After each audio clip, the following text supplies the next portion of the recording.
India आप तक समाचार, कड़वा लेकिन सच। रतनलाल सी बाफना ज्वेलर्स, जहां विश्वास ही परंपरा है। नमस्कार, मैं हूं आनंद शर्मा और आप देख रहे हैं इंडिया आप तक समाचार। बहुत दिनों से मेरे जो दर्शक है वो नया जो ये हाईवे बना है जो जलगांव शहर से क्रॉस होकर सीधा पालधी में निकलता है, बाईपास करता है जलगांव शहर को, उस सड़क के बारे में जानकारियां चाहते थे कि किस तरीके का वो सड़क बनाया गया है, क्या है वो दिखाया जाए। तो आज मैं खास अपने व्यूवर्स, अपने सब्सक्राइबर के लिए इस सड़क को पूरा जलगांव से लेकर पालधी तक जाकर आपको हर जगह का क्या किस तरीके से है ये नॉन स्टॉप बताने वाला हूं। ये वीडियो थोड़ी लंबी होगी, आप लोग देखिए, ज़रूर देखिएगा। बहुत सारी बातें हम लोग करेंगे इस दरमियान की क्या चीज़ें हैं क्या नहीं, लेकिन आप लोगों को बताता चलूँ कि ये जो रास्ता है ये अभी मेरे पीछे जो देख रहे हैं ये नागपुर तरफ जाने वाला रास्ता है और मुंबई से चलकर नागपुर की तरफ आने वाला रास्ता। पहले नेशनल हाईवे नंबर 6 था, बाद में नेशनल हाईवे नंबर 46 हुआ, अभी पता नहीं और कौन सा नाम इसको दिया जाएगा। लेकिन ये जो रास्ता बनाया गया है इससे फ़िलहाल तो शहर को बाईपास करके जो लोग सीधा जाना चाहते पालधी, उन लोगों को बहुत आसानी हो चुकी है। हम लोग रास्ते में चलेंगे और बातचीत करेंगे। देखिए किस तरीके से एक दूसरे को ओवरटेक करने का प्रयास कर रही है गाड़ियाँ। ढलान है, वहाँ पे ओवरटेक करने की वजह से एक्सीडेंट भी हो सकता है, लेकिन इन बेवकूफ़ ड्राइवर्स को कौन समझाएगा कि इस तरीके से गाड़ी नहीं चलाना है। हम लोग चलते हैं, मैं आप लोगों को चलते हुए दिखाता हूँ कि क्या क्या चीज़ें हैं। हम लोग और भी बहुत सारी बातें करेंगे आपके साथ। ये बहुत अच्छी बात है कि लोगों को पालधी से तरसोद आना तो उसको जलगांव शहर नहीं आना पड़ेगा। बहुत सारी चीज़ें बताया जाता है कि यहाँ से औरंगाबाद जाने के लिए भी एक हाईवे बनाया, बाईपास करने वाले हैं कि यहाँ से सीधा नेरी की तरफ निकल जाएगी बसेस या जो जिसको भी जाना होगा। मतलब जलगांव शहर को पूरी तरह से काटने का प्लान बना लिया गया है। आगे चलते हैं, बताते हैं आप। तो अब हमारा सफ़र शुरू हो चुका है। हम लोग निकल रहे हैं पालधी की ओर सीधा। मैं आप लोगों को बताऊं, आप पीछे देख ही रहे होंगे कि किस तरीके से यहाँ पर पीछे रास्ता जो है वो नागपुर की तरफ जा रहा है। और अब हम लोग जो यहाँ जाएंगे, फ़िलहाल तो रॉन्ग साइड हैं हम लोग, क्योंकि हम लोग जहाँ से चले हैं वो पालधी के ओर से आने वाला रास्ता था, तरसोद के पास जो मिलता है वहाँ पे। तो आप लोगों को अब आगे का नज़ारा दिखाता हूँ। ये है जलगांव से पालधी तक का नया बाईपास। देखिए नज़ारा।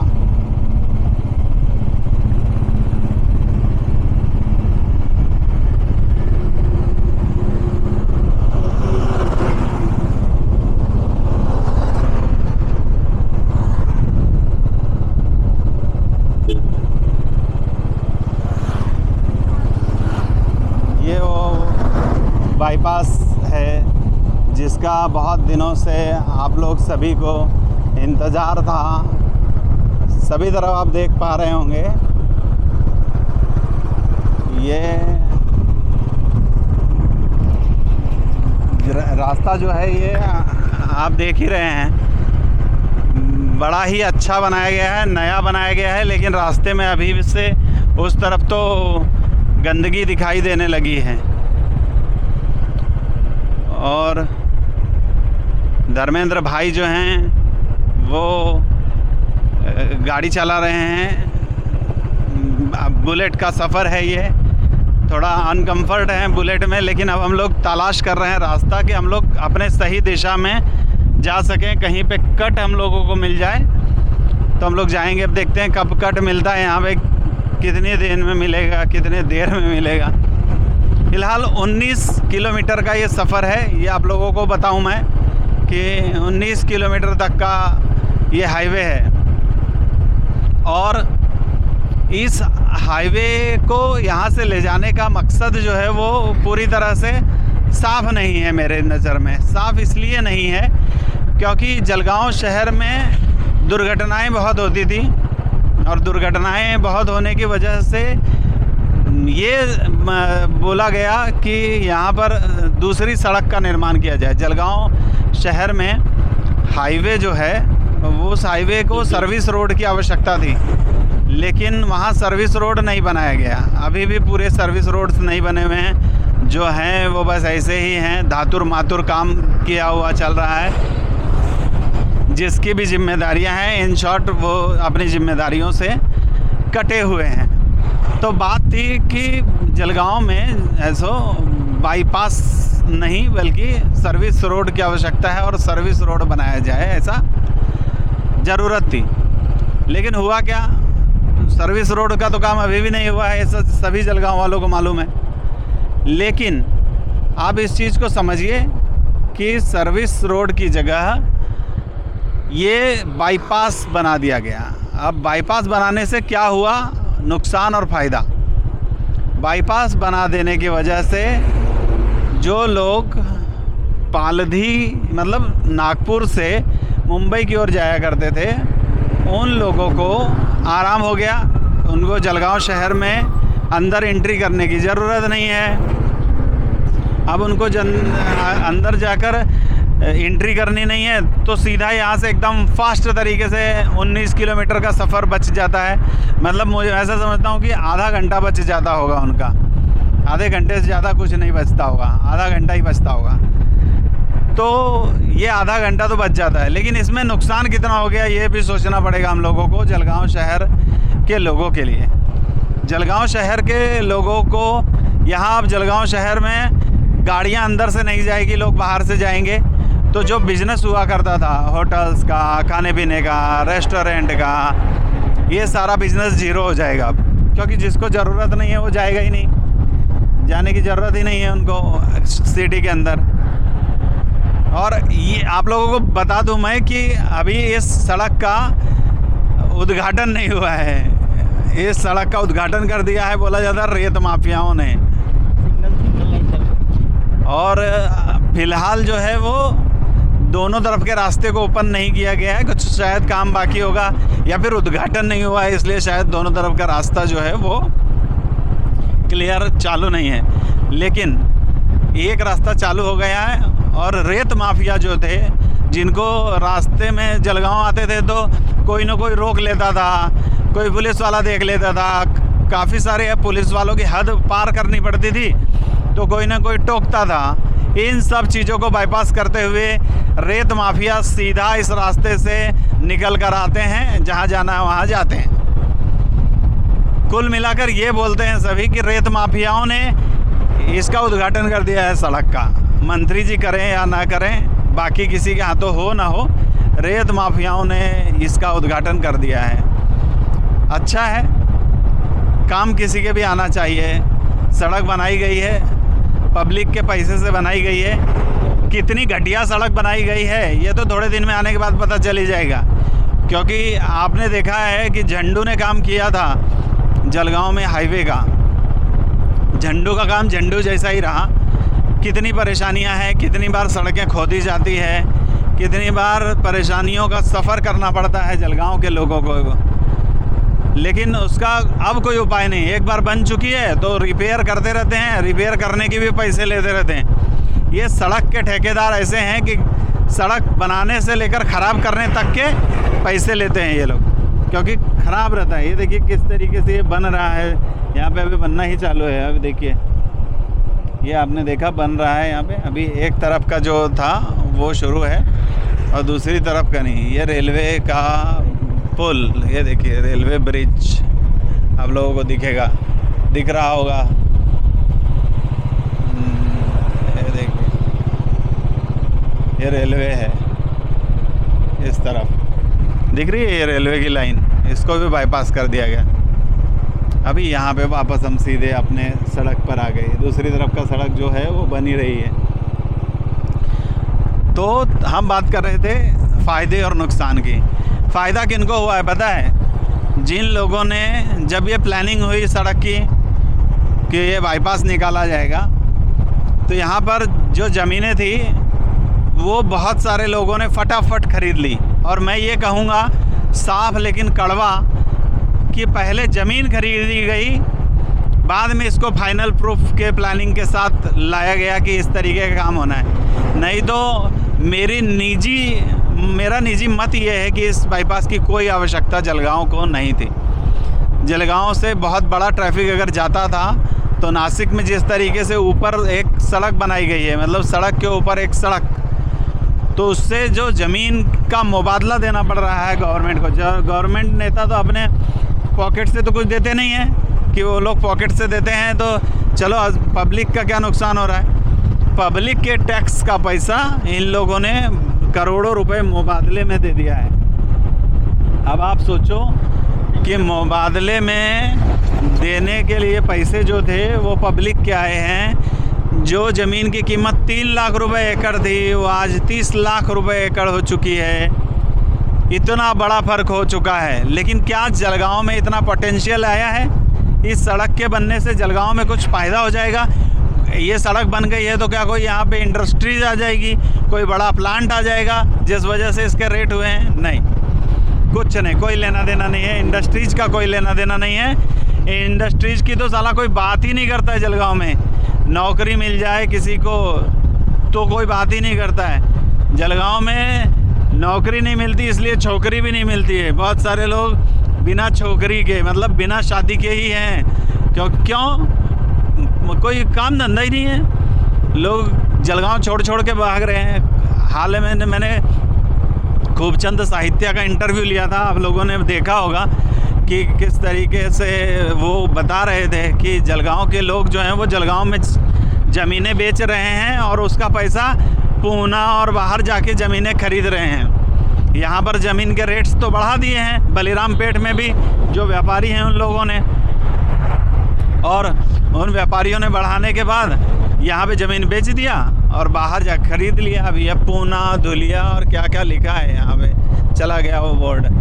आपको पीछे का रास्ता वापस दिखाता हूँ मैं बैक मोड पे, कि आप लोगों को पता चलेगा।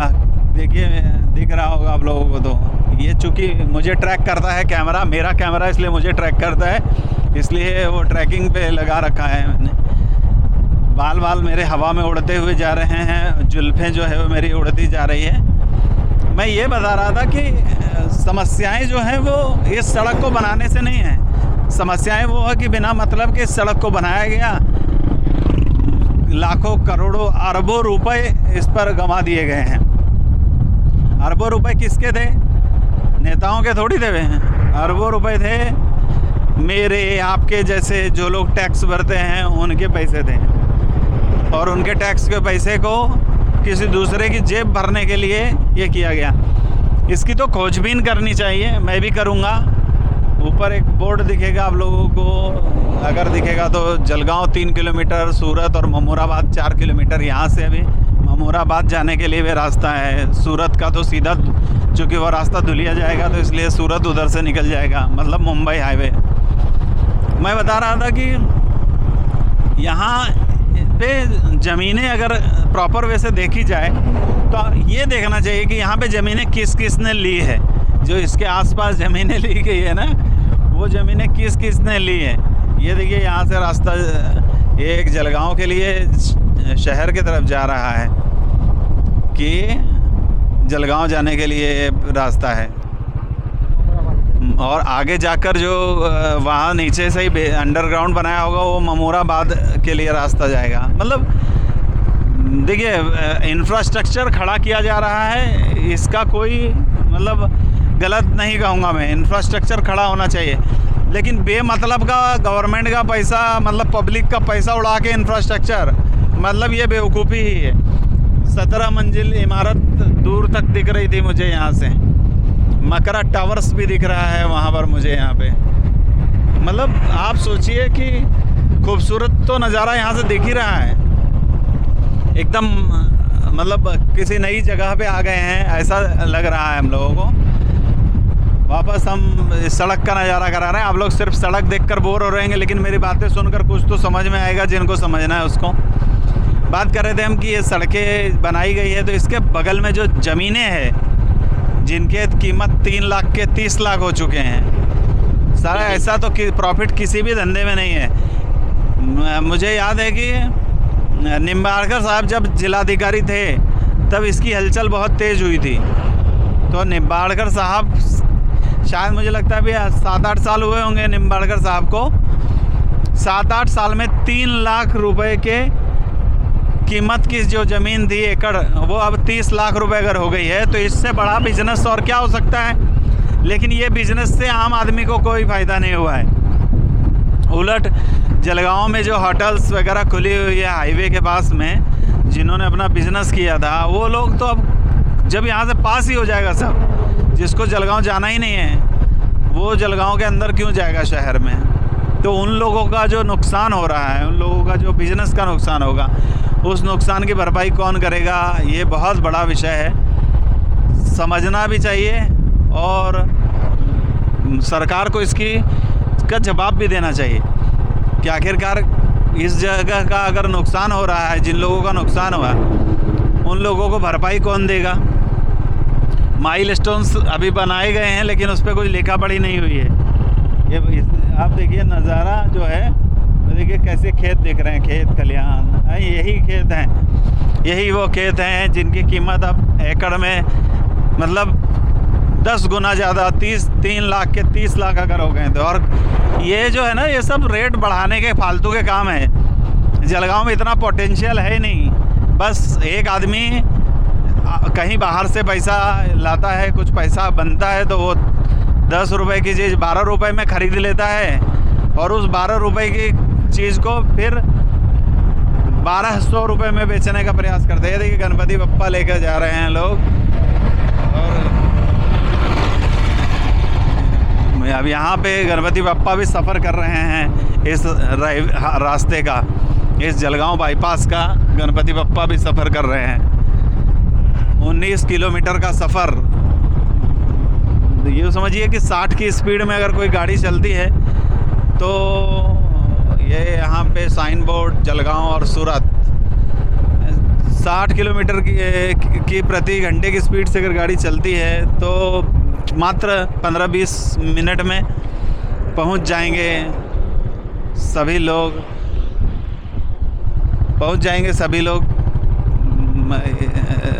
जलगांव से सीधा पालदी। लेकिन इन 20 मिनटों में जलगांव का कितना बिजनेस डूबेगा, ये भी बहुत बड़ा विषय है सोचने के लिए। सरकार ने कितना नुकसान किया ये सोचिए। मैं शायद गलत भी हो सकता हूँ, बहुत सारे लोग जो होंगे जो खुद को अति ज्ञानी बताते हैं, वो लोग पता नहीं ये भी कहेंगे कि तुम्हें क्या समझता है। लेकिन मुझे ये समझ रहा है कि अगर जलगांव में जो सड़क अभी बनी हुई है, हाईवे पुराना वाला जो जलगांव शहर से जाता है, उस सड़क को अगर थोड़ा और दोनों तरफ से चौड़ा कर दिया जाता, थोड़ा अच्छी मटेरियल डाल के उसको प्रॉपर से बनाया जाता, और उसके ऊपर एक और सड़क बाईपास करने के लिए बनाई जाती, तो इस तरीके से पैसा भी बचता, लोग जलगांव सिटी में भी जाते।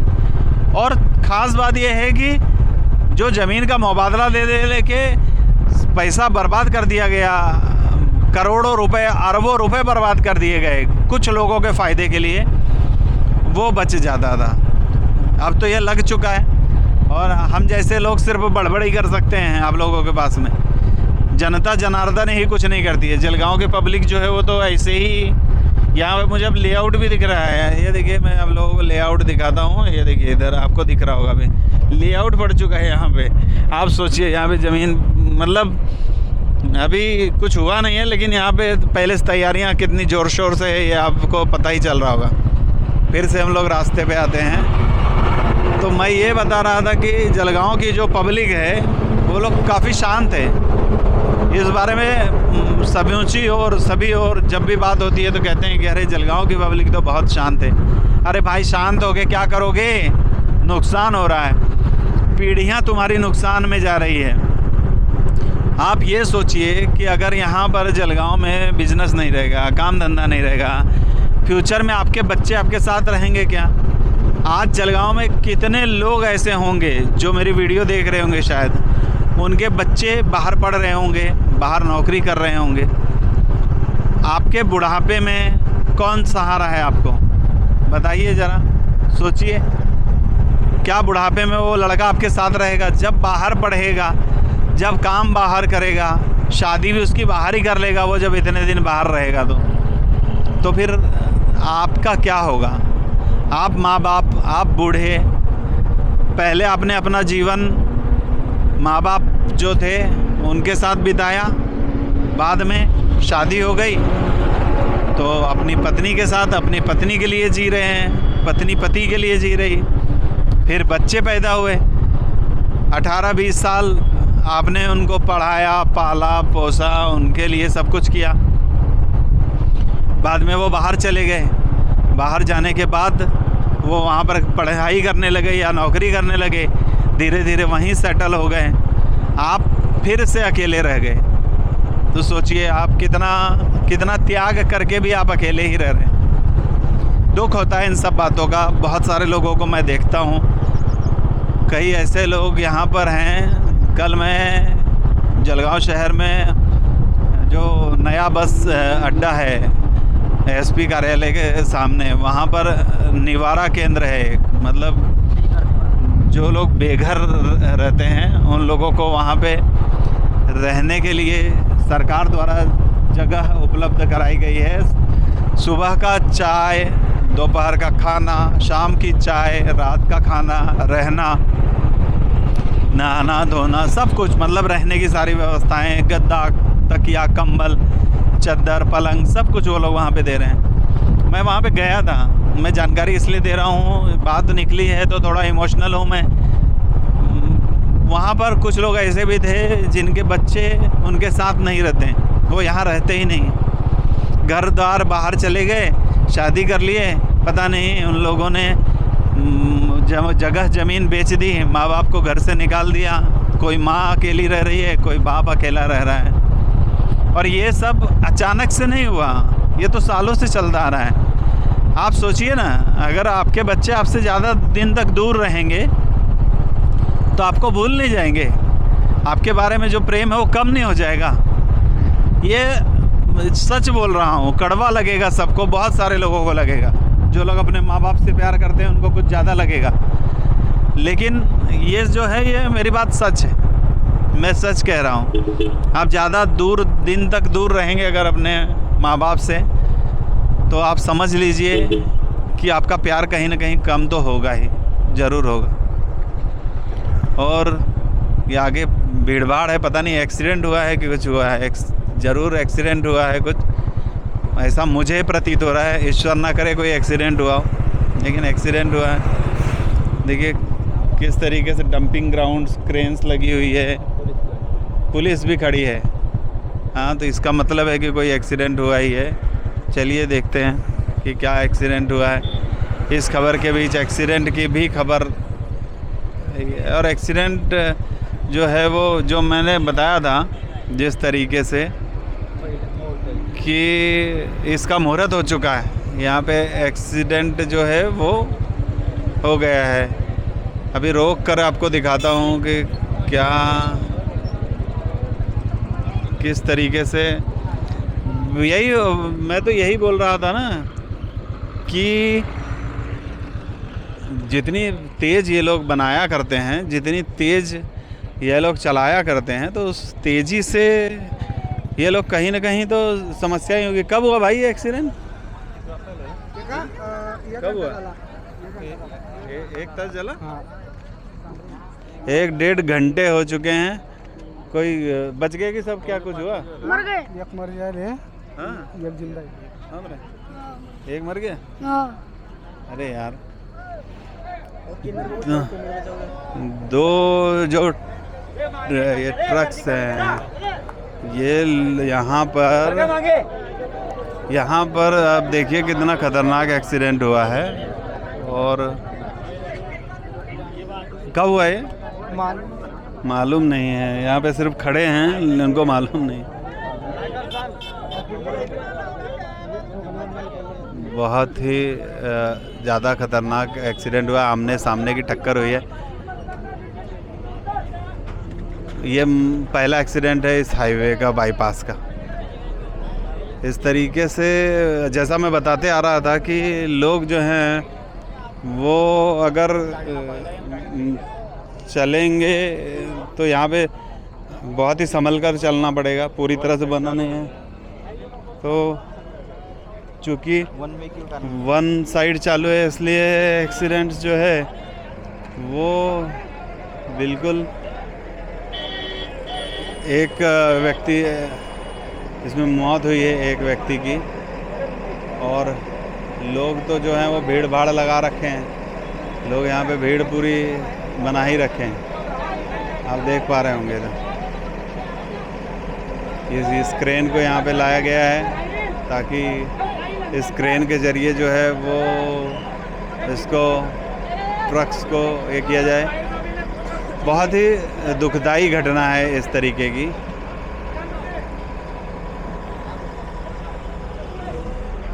और ये पहला एक्सीडेंट था जो हुआ। अभी ये जो एक्सीडेंट है, हम इसी तरह की बात कर रहे थे कि ये अगर यहाँ पर सही तरीके से सड़कें नहीं शुरू की गई तो ऐसा एक्सीडेंट हो सकता है। चूँकि वन वे है अभी, तो एक्सीडेंट इसलिए भी हुआ क्योंकि आमने सामने से गाड़ियाँ आके टकराई है। 1.5 घंटा पहले हुआ है। एक की मौत बताई जा रही है। पुलिस आ चुकी है। सारी जानकारियाँ जल्दी ही आप लोगों तक पहुँच जाएगी। हम लोग अपने सफ़र की ओर चलेंगे और हम लोग सफ़र की ओर चलते चलते मैं आप लोगों को फिर से दिखाता हूँ कि ये ऐसा जो है ना सिस्टम, यही सिस्टम जो है वो प्रॉब्लमेटिक होता जा रहा है। लोग किस तरीके से भीड़ लगा रखे हैं।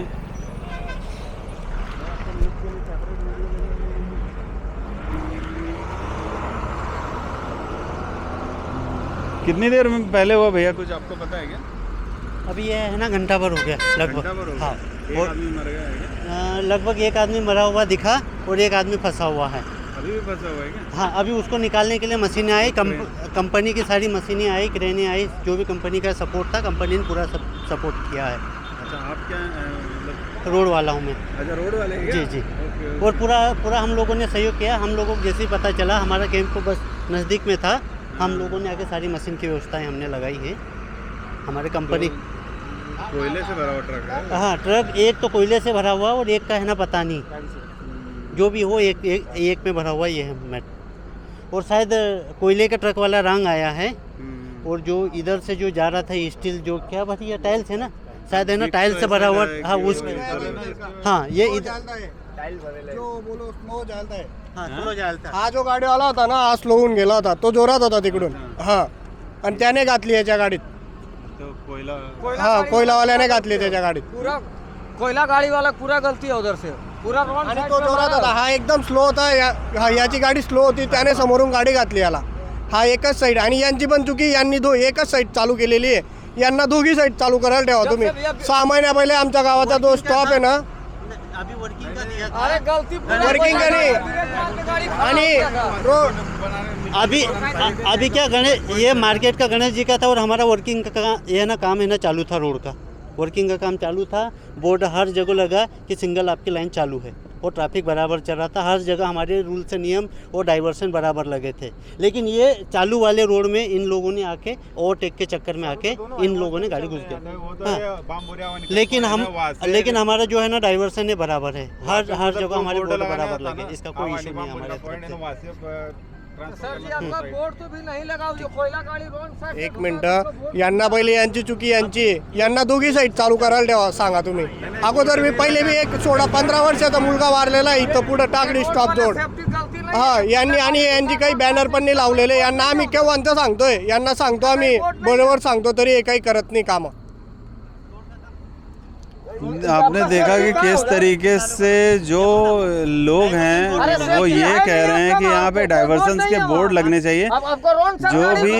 जो भी इंफॉर्मेशन है वो यहाँ पे अगर लिखी रहेगी तो लोगों को आसानी होगी और इस तरह की दुर्घटनाएं नहीं होगी।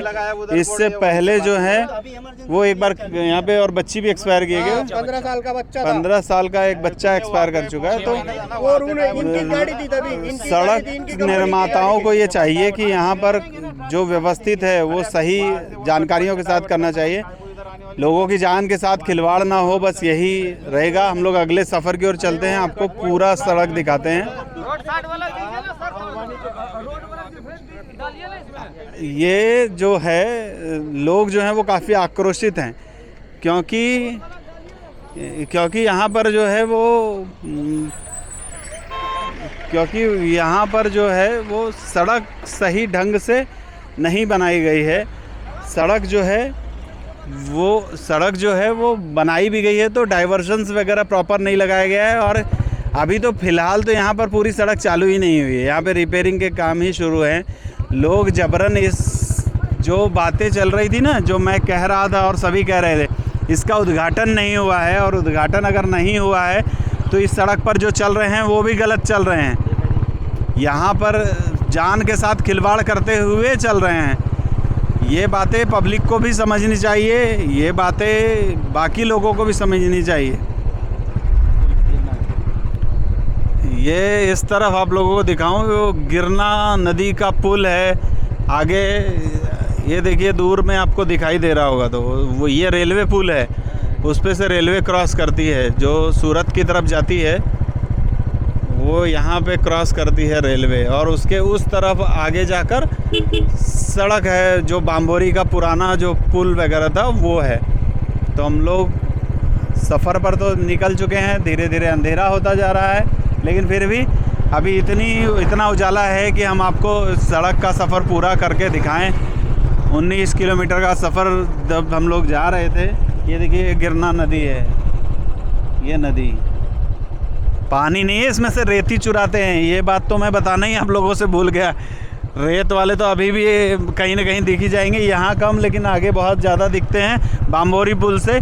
और कई बार मैं ये कहना चाहूँगा बिल्कुल बेहिचक होके, मंत्री महोदय यानी गुलाबराव जी पाटिल जो हैं वो लगातार उस रास्ते से आते जाते रहते हैं, उनकी गाड़ी वहाँ से आती जाती रहती है। उनको नहीं दिखता है क्या कि यहाँ से रेत चोरी हो रही है?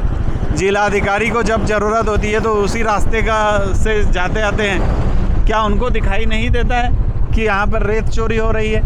वहाँ से बिंदास रेत चोरी होती है। और ये बिल्कुल कहना वाजिब होगा कि ये जो रेत चोरी होती है ये सभी मंत्री संतरी जो लोग हैं सबकी साठगांठ की वजह से ही होती है, उनके मर्जी के बगैर कुछ नहीं हो सकता है।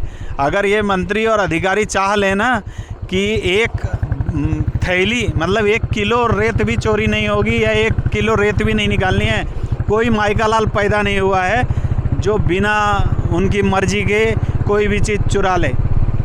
पुलिस प्रशासन, जिला प्रशासन अगर अपनी पे आ जाएगा ना तो सब कुछ सीधा कर सकता है, लेकिन सभी कुछ बताते हैं कि महसूल विभाग है, मंत्री संतरी अधिकारी सब मिल बांट कर खा रहे हैं।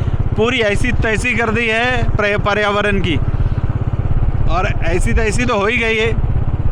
बहुत सारे लोग आवाज़ उठाते रहते हैं, मंत्री जी उधर से आते जाते हैं, मंत्री जी गुलाबराव जी पाटिल को दिखता होगा सब, लेकिन कहाँ, आंखें बंद है भाई, क्या फ़ायदा?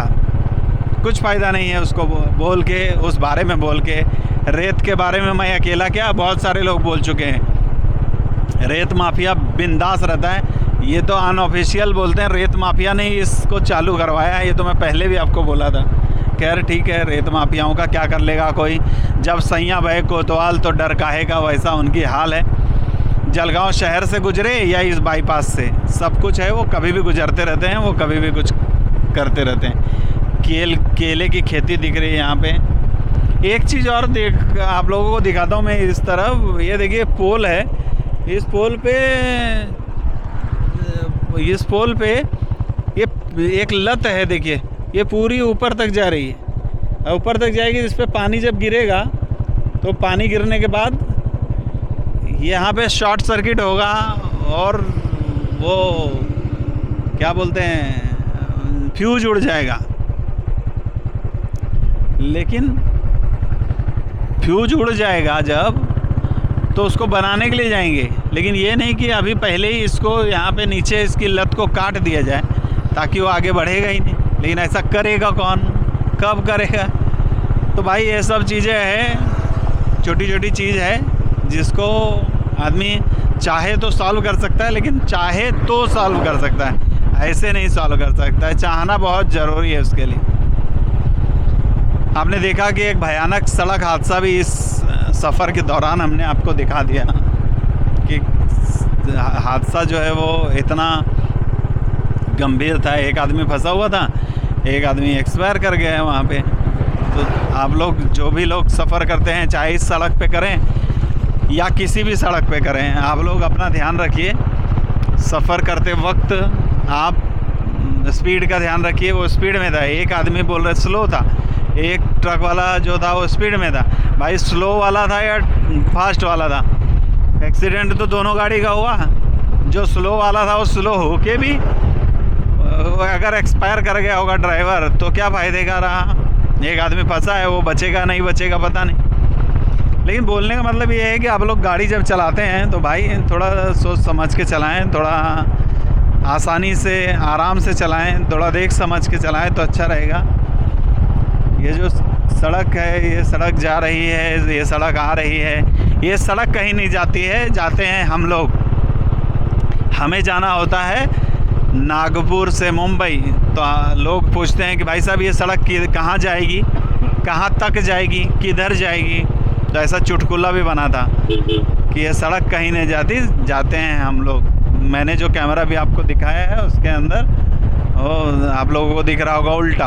अभी मैं आपको वापस सीधा करता हूँ कैमरा और सीधा दिखाता हूँ। ये है यहाँ बाम्भोरी जाने के लिए रास्ता यहाँ पे बनाया हुआ है।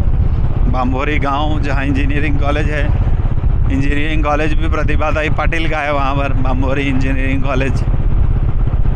प्रतिभादाई पाटिल का नाम खूबचंद साहित्या ने भी लिया था जब वो अमरावती में इतना विकास की थी। वो प्रतिभादाई पाटिल जब राष्ट्रपति बनी थी तब तो उन्होंने भी काफ़ी इसका नाम लिया था कि।